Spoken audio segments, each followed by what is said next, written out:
योग के अंगों के अनुष्ठान से अशुद्धि के नाश होने पर ज्ञान का प्रकाश विवेक ख्याति पर्यंत हो जाता है।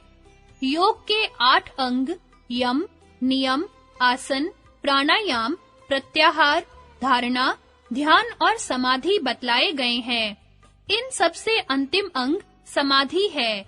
इस संप्रज्ञात समाधि की 4 भूमियां वितर्कानुगत, विचारानुगत, आनंदानुगत और अस्मितानुगत हैं। ऊपर हमने अवरोह क्रम बतला दिया है। इसके उल्टे आरोह क्रम में जितनी अंतर्मुखता बढ़ती जाएगी, उतना ही रज और तम का विक्षेप तथा मल हटकर सत्व का प्रकाश बढ़ता जाएगा और इस सत्व के प्रकाश में चेतन की अधिक स्पष्टता से प्रतीति बढ़ती जाएगी। यही क्रम बंध को हटाने और मोक्ष की प्राप्ति का है। पहला, इस आरोह क्रम में सबसे पहली अवस्था वितर्कानुगत संप्रज्ञात समाधि है, जिसमें रज और तम के दबने पर सत्व के प्रकाश में स्थूल भूतों और उनके व्यवहार के वास्तविक स्वरूप का साक्षात्कार होता है। इस भूमि का संबंध चूंकि पांचों स्थूल भूतों और उनसे बने हुए स्थूल पदार्थ, स्थूल शरीर और स्थूल जगत से है, इसलिए इस भूमि तक वैकारिक बंध बतलाया गया है। 2. दूसरी अवस्था विचारानुगत संप्रज्ञात समाधि है।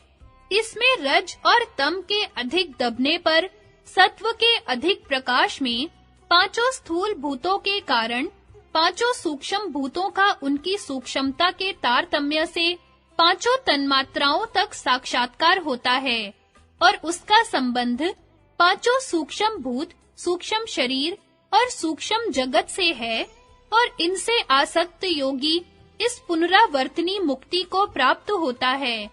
इसलिए इस वैकारिक बंध अर्थात जन्म, मृत्यु, जरा और रोग से तो मोक्ष हो जाता है, किंतु इसमें दाक्षिणिक बंध अर्थात सूक्ष्म शरीर और उससे संबंध रखने वाले राग, द्वेष आदि मानसिक विकार बने रहते हैं। इसलिए इसे दाक्षिणिक बंध बतलाया गया है।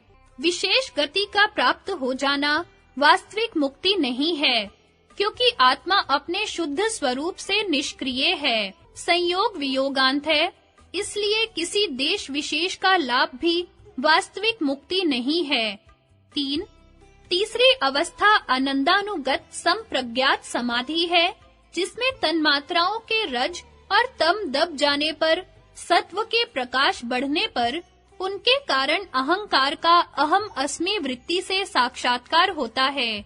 इस सत्व के आनंद और प्रकाश में चेतन तत्व की इतनी स्पष्टता से प्रतीति होती है कि कुछ योगी इसी अवस्था को आत्मस्थिति समझकर इसी में आसक्त हो जाते हैं और शरीर त्यागने पर इस अवस्था में दिव्य लोकों से परे होकर उनके काल की अवधि से अधिक समय तक कैवल्य जैसे आनंद को भोगते रहते हैं।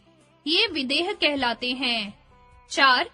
चौथी अवस्था अस्मितानुगत संप्रज्ञात समाधि की है।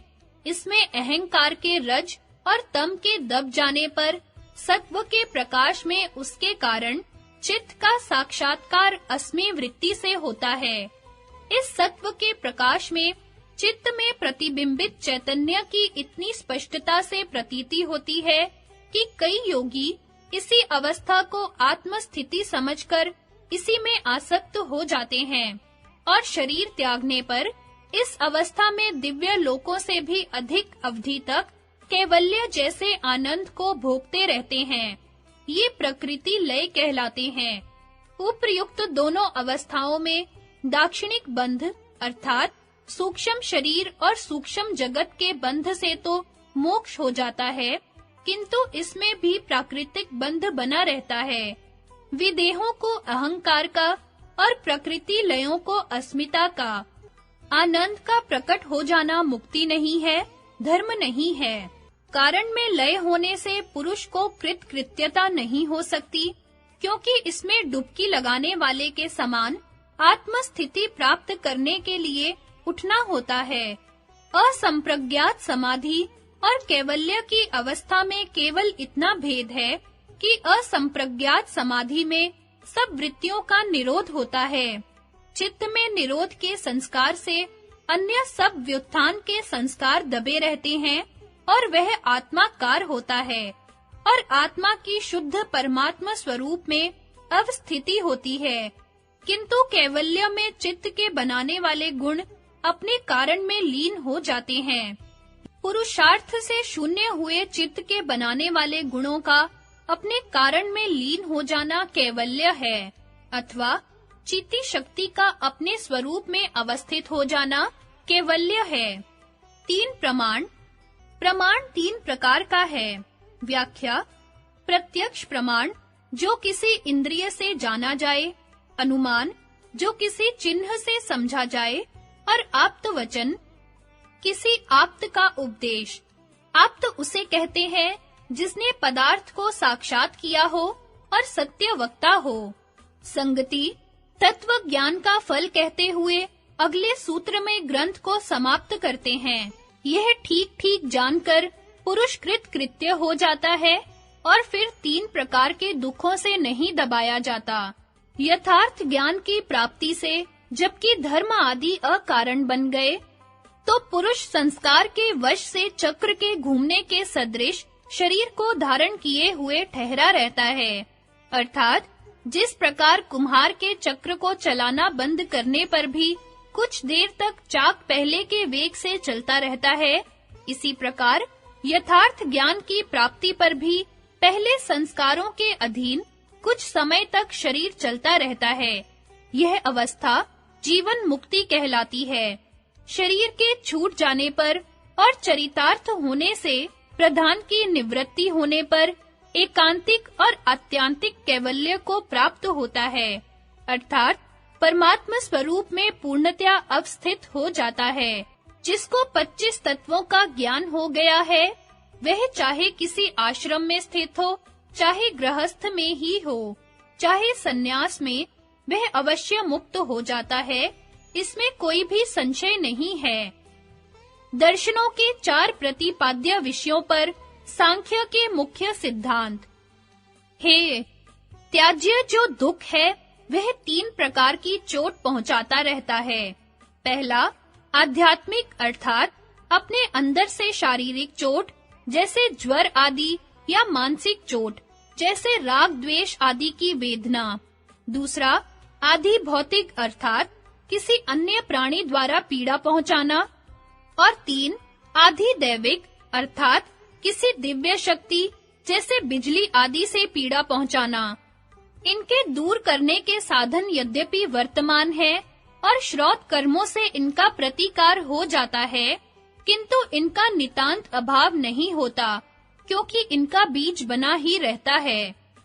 हे हेतु, इस दुख की जड़ अज्ञान, अविद्या, अविवेक है। जितना अज्ञान दूर होता जाता है, उतना ही दुख का अभाव होता जाता है। इसलिए हान, दुख का नितांत अभाव अज्ञान अर्थात अविद्या का सर्वथा नाश हो जाना है। उपनिषदों का भी यही सिद्धांत है। अविद्या की निवृत्ति ही परमात्मा की प्राप्ति है, इससे भिन्न कोई अन्य वस्तु नहीं। हानोपाय, सारे तत्वों का विवेक पूर्ण यथार्थ ज्ञान है। जिस तत्व का यथार्थ ज्ञान होता जाएगा, उस तत्व के दुख की निवृत्ति होती जाएगी। सारे तत्वों का विवेक पूर्ण ज्ञान होने से सारे दुखों की निवृत्ति हो जाती है। मुख्य तत्व 2 हैं, जड़ और चेतन।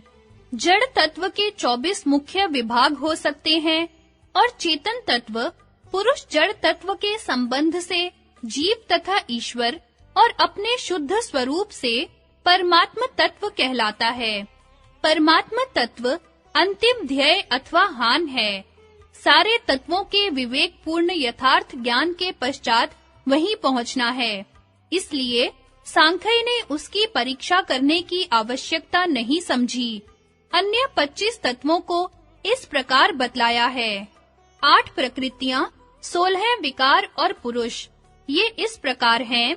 मूल प्रकृति विकृति नहीं है, अर्थात कारण द्रव्य स्वयं किसी का विकार विकृत परिणाम कार्य नहीं है।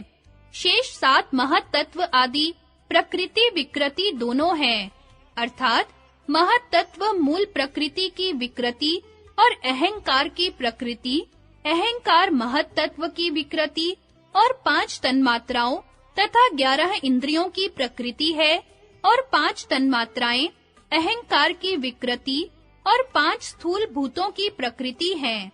अन्य 16 विकृतियां केवल विकृति हैं, किसी की प्रकृति नहीं है। यद्यपि सारी स्थूल वस्तुएं इन्हीं 5 स्थूल भूतों के कार्य हैं, किंतु वे अपने विकृत परिणाम से आगे कोई नया तत्व कारण रूप होकर नहीं बनाते। पुरुष न प्रकृति है न विकृति, अर्थात न वह किसी का स्वयं विकृत परिणाम है, न उससे कोई विकृत परिणाम उत्पन्न होता है।